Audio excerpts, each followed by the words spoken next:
Hi everyone, Crafty Atelier or Angela's here with a little DIY for the house.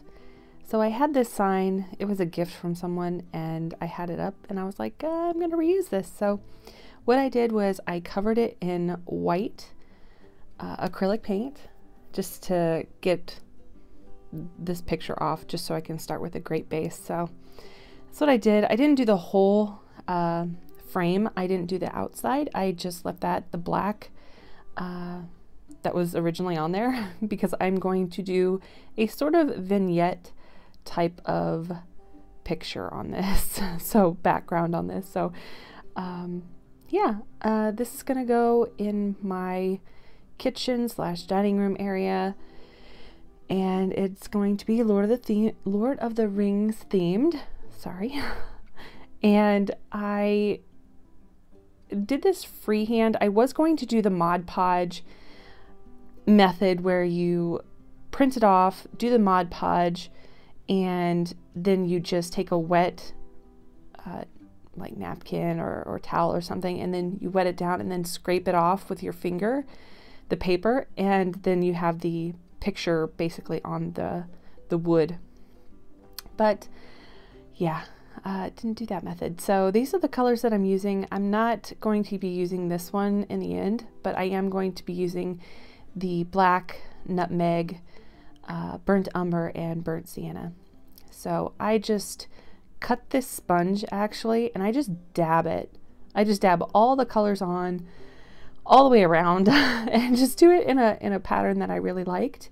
I didn't end up using the brushes, so I just squirted it on there. I'm not sure if that's a great method, but it worked for me.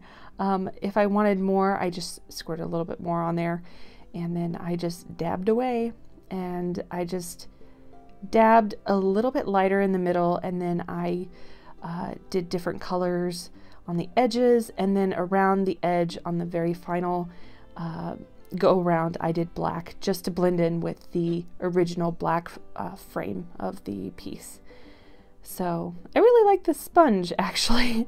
I cut it down because I wasn't sure if I wanted to use the whole thing, just because it would dry fast. The painting would dry faster than the sponge if I were to clean it.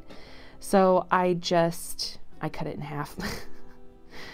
So never used one before, but I was rather impressed. I really liked the texture it gave, and I really wanted this to be sort of a almost leathery vignette look. So that's what I did. Here is my reference. Hello. I'm going to freehand this because I, again, did not end up doing the Mod Podge method because it just, I didn't want to mess up my background, to be honest, and I didn't know if it would work or not with the repainted over picture. So I just freehanded this. I did a little measuring. I did, the phrase is speak, friend, and enter.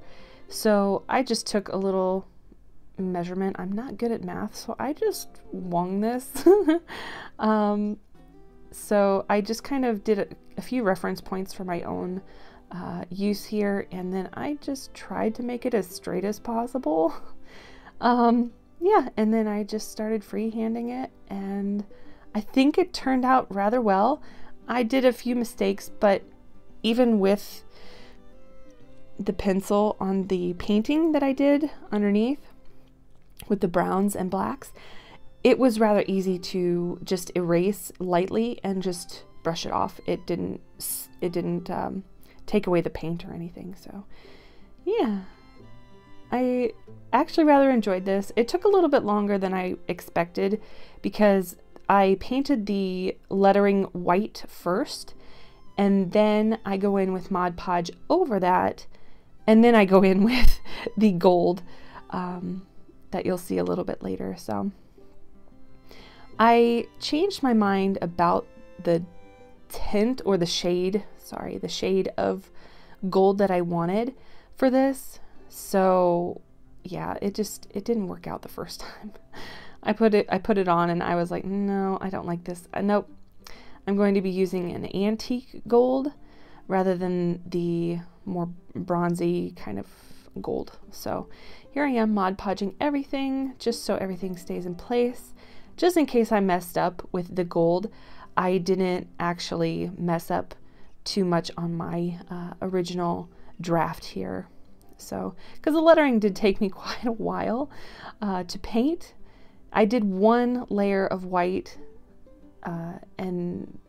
so I didn't make it opaque or anything. I just, you know, it was for more of like a guide and to make the lettering pop. But I did 3 layers of the gold, so that took quite a while. But I really like the end result, and I will be putting it up somewhere in my dining room.